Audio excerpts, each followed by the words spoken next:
Arifin, ada beberapa teknik-teknik yang dapat kita gunakan dalam strategi komunikasi.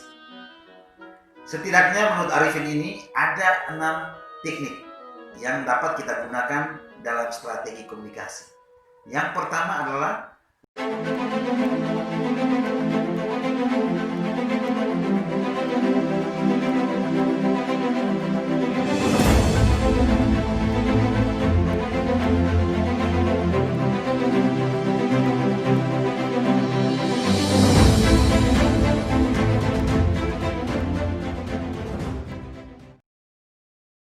baik teman-teman, menurut Arifin ada beberapa teknik-teknik yang dapat kita gunakan dalam strategi komunikasi.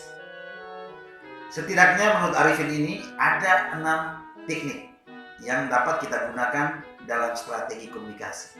Yang pertama adalah redundancy atau repetition. Yang kedua adalah generalizing. Yang ketiga informatif. Yang keempat persuasif. Yang kelima edukatif. Dan yang keenam coercive. Mari kita pelajari teknik-teknik ini secara satu persatu. Yang pertama adalah repetition atau redundancy. Nah, teknik yang pertama ini kita melakukannya dengan cara mengulang-ulang pesan yang kita anggap penting.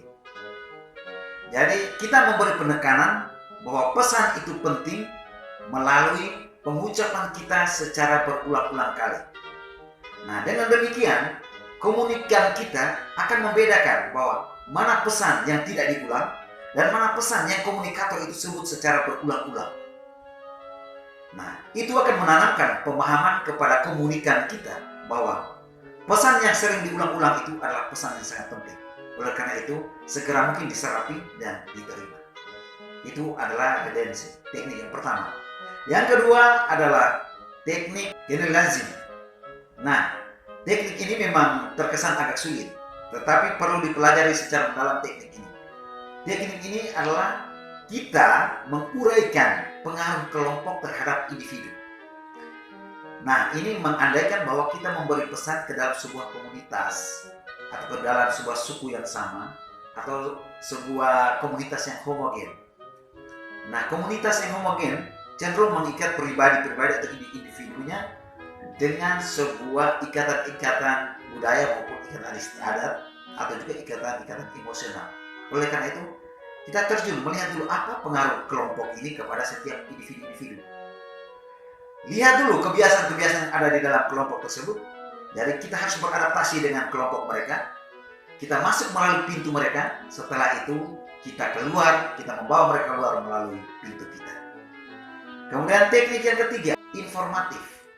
Nah, teknik ini adalah kita menyampaikan pesan kepada masyarakat dengan cara memberikan penjelasan, menginformasikan apa yang terjadi secara objektif, secara apa adanya, dan kita tidak memoles-moles cerita, tetapi kita menarasikan apa yang terjadi itu secara apa adanya. Kita tidak bisa tambah-tambahkan informasi secara subjektif, tetapi kita menarasikan kepada komunikan kita apa adanya, karena teknik yang digunakan adalah menginformasikan. Kemudian teknik yang berikut adalah persuasif. Di dalam persuasif, kita berusaha meyakinkan komunikan kita dan mempengaruhi, bahkan tidak menutup ruang untuk kita membujuk para komunikan kita supaya bisa sepaham dengan kita dan menerima ide atau pesan yang ingin kita sampaikan. Jadi supaya mereka bisa terima pesan-pesan kita perlu upaya-upaya yang bisa meyakinkan mereka, upaya-upaya yang bisa mempengaruhi mereka, dan bisa juga kita membujuk mereka supaya mereka bisa mengikuti kehendak kita dan bisa menerima pesan yang kita sampaikan kepada mereka. Nah, di sini sugestivitas sangat berperan. Kita bermain secara sugestif agar mereka peka dan kemudian mengikuti pemikiran dan menerima pesan kita. Kemudian teknik yang berikut adalah edukatif. Di dalam teknik ini kita bukan saja menyampaikan pesan, tetapi kita memberikan ide. Kita melakukan sebuah pengajaran. Kita menyumbangkan pemikiran-pemikiran yang konstruktif dan memberikan solusi-solusi kepada komunikan-komunikan kita terhadap masalah-masalah yang mereka alami. Nah, dalam teknik ini yang kita tekankan di sini adalah ide-ide kreatif kita dalam memberikan arahan dan dalam memberikan penjelasan yang bersifat mendidik. Dan yang terakhir, teknik yang terakhir adalah koersif. Koersif ini adalah teknik memaksa.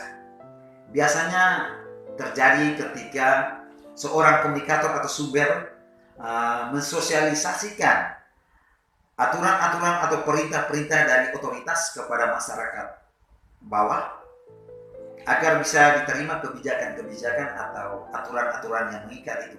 Tentunya dengan menyediakan hukum-hukum atau sanksi-sanksi yang tegas apabila masyarakat tidak menerima pesan itu dan kemudian tidak menjalankannya. Maka ada sanksi lanjutan. Ada semacam punishment terhadap masyarakat apabila tidak menerima pesan dan tidak menerima kebijakan atau tidak menerima peraturan-peraturan atau perintah-perintah yang diberikan oleh atasan atau sebuah otoritas atau sebuah kekuasaan kepada masyarakat. Nah, itu adalah beberapa teknik yang dianjurkan oleh Arifin agar bisa kita gunakan ketika kita menggunakan sebuah strategi komunikasi. Teknik-teknik ini dapat dikombinasikan dengan strategi komunikasi.